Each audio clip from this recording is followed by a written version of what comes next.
Okay, Jake, real talk today. Have you ever checked your bank account at the end of the month and genuinely had no idea where all the money went? More times than I want to admit, honestly. Like, I did not buy anything extravagant. I did not go on holiday. I did not make any big purchases. And yet, somehow, the money just quietly disappeared. The money just quietly disappeared. That is the most relatable thing ever. Welcome, everyone, to Real Talk Podcast. I'm Mia, and this is Jake. And today, we are talking about something that affects so many people, especially when you are just starting out in life. How to save money when you have a low income. The practical, real-life stuff that actually works, not the save 50% of your salary advice that makes absolutely no sense when you are barely making ends meet. Right. Save 50% of your salary. Sure. Let me just manifest that first. Manifest the extra salary and then save it. Perfect plan. Okay, let us get into it. Hello and welcome to your English lesson inside today's episode of Real Talk Podcast. Today's topic is saving money on a low income. As Mia and Jake talk, we will stop in between to teach you useful English words and phrases. Listen carefully, learn naturally, and improve your English every single day. Let's go. Jake, so let us start with the most basic question. Why is saving money so hard when your income is low? Because I think people assume it's just about discipline, like just spend less, but it's so much more complicated than that, right? It is so much more complicated because when your income is low, every single rupee or dollar has a job to do. Rent, food, transport, phone bill, electricity. By the time you've covered the basics, there's often barely anything left. And people make you feel guilty about that, like you are bad with money. But the truth is, you cannot save what you do not have. So the starting point has to be honest. Look at what you actually earn and what you actually need to survive, and work from that reality, not from some ideal budget that has nothing to do with your life. Let us stop here and learn some important words Jake just used. First word, income. This means the money you receive regularly from your job or work. For example, her monthly income was not enough to cover all her expenses. In simple words, income is the money that comes into your life. Second word, expenses. This means the money you spend on things you need or want. For example, he wrote down all his monthly expenses to understand where his money was going. In simple words, expenses is the money that goes out of your life. Third word, budget. This means a plan for how you will spend and save your money over a period of time. For example, she created a strict budget to help her save more money each month. A simple way to remember this, budget equals your money plan. Now try saying these three words out loud. Income, expenses, budget. Great. Let us continue. Okay, so once someone has looked at their income and expenses honestly, what is the very first practical step they should take? The very first step is to track every single thing you spend for 1 month. And I mean everything. The 10 rupee chai, the small snack, the random app subscription you forgot about, everything.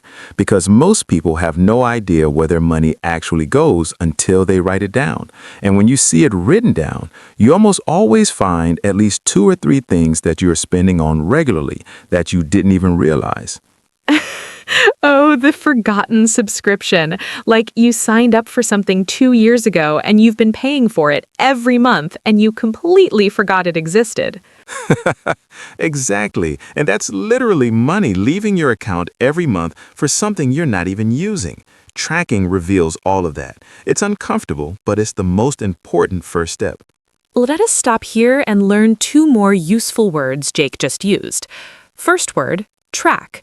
In money terms, this means to carefully record and monitor where your money is going.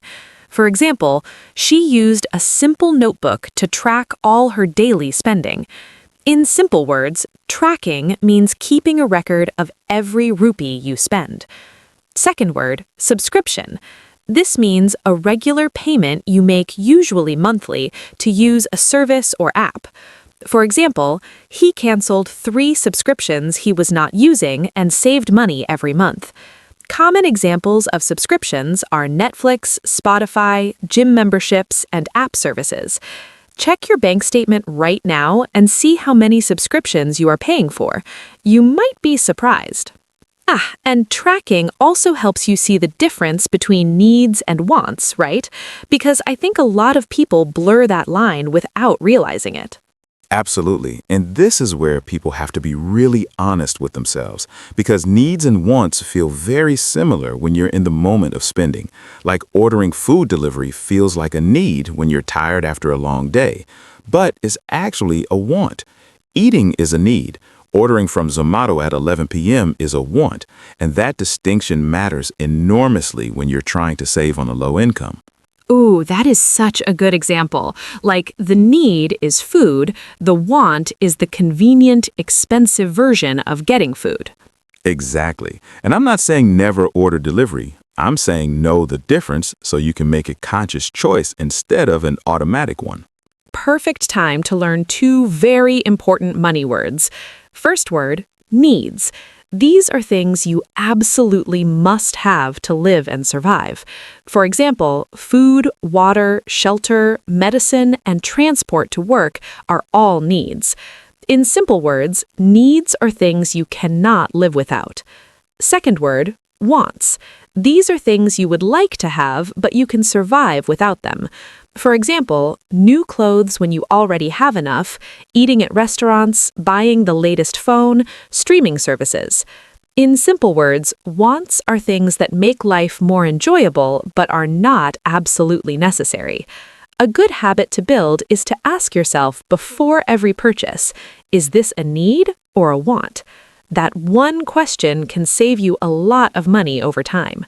Okay, let us talk about something that I think is genuinely life-changing when you have a low income, the emergency fund. Because a lot of people think saving is only for people who have extra money, but an emergency fund is actually the most important thing to build first, no matter how small your income is. Why is that? Because without an emergency fund, every unexpected expense becomes a crisis. Your phone breaks, your bike needs repair, a family member needs help, a medical bill arrives. And if you have no savings, even a small unexpected expense forces you into debt or forces you to borrow money. And debt on a low income is one of the hardest cycles to escape from.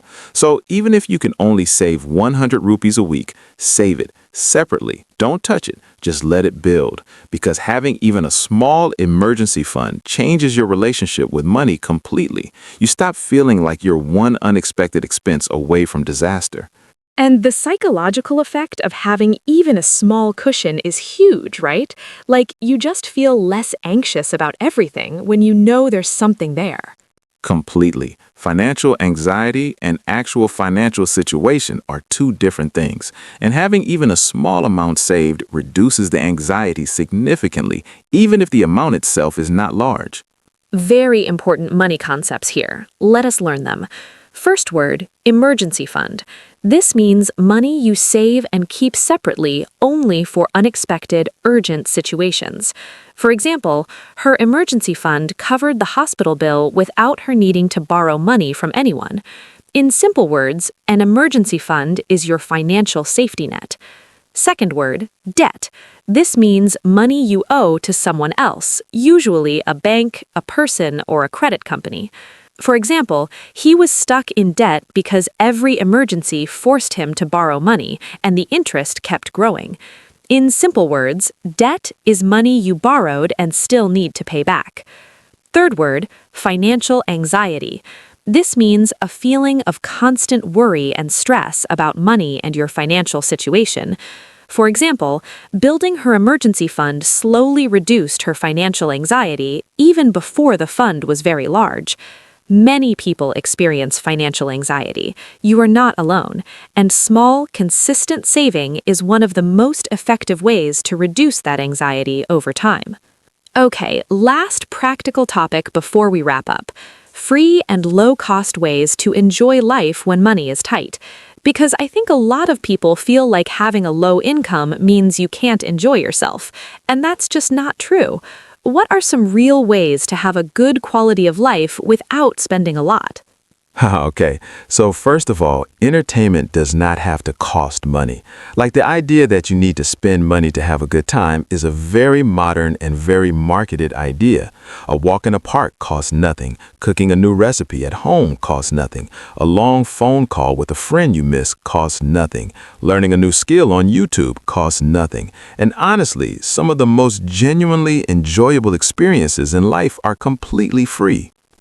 And I think there's also something really important about finding joy in simple things, because a lot of the expensive entertainment options out there are not actually more entertaining, they're just more expensive. Right. And the second thing is to use community resources, libraries, free community events, free classes, public parks and spaces. These exist for everyone, and most people do not use them nearly enough. And the third thing is to swap paid socializing for free socializing. Instead of always meeting friends at expensive restaurants or cafes, suggest a potluck at home, a picnic in the park, a walk together. The connection is the same. The cost is completely different. Beautiful advice. Let us learn the last set of words for today. First word, quality of life. This means how comfortable, enjoyable, and satisfying your everyday life feels overall. For example, she improved her quality of life not by earning more, but by spending more intentionally on things that actually mattered to her. In simple words, quality of life is about how good your daily life feels, not how expensive it looks. Second word, potluck. This means a meal where each person brings one dish to share with everyone. For example, they organized a potluck dinner instead of going to a restaurant, and everyone enjoyed it much more. Potluck is a great way to enjoy good food and good company without spending a lot. Third word, intentionally. This means doing something with a clear and conscious purpose rather than automatically or without thinking. For example, he started spending intentionally, which means he thought about every purchase before making it. In simple words, intentional spending means every rupee you spend has a reason behind it. Today's vocabulary summary. Let us quickly review all the words we learned today. Income, the money you receive. Expenses, the money you spend.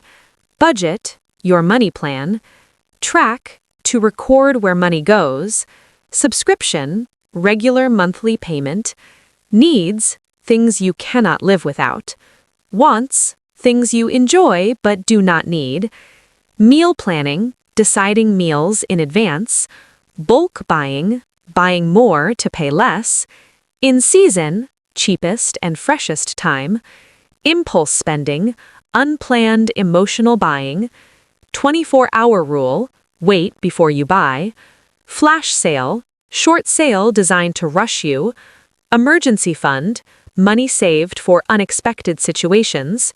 Debt, money you owe to someone. Financial anxiety, stress and worry about money. Quality of life, how good your daily life feels. Potluck, everyone brings a dish to share. Intentionally, doing things with clear purpose. Practice tip for today. Pick 3 of these words and try to use them in a sentence about your own life. Say it out loud.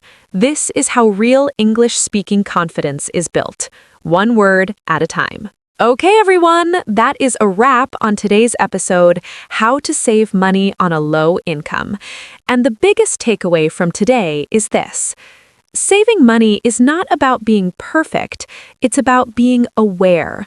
Know where your money goes. Know the difference between needs and wants. Build your emergency fund, even if it is small, and find joy in the free things, because the best things in life genuinely are free.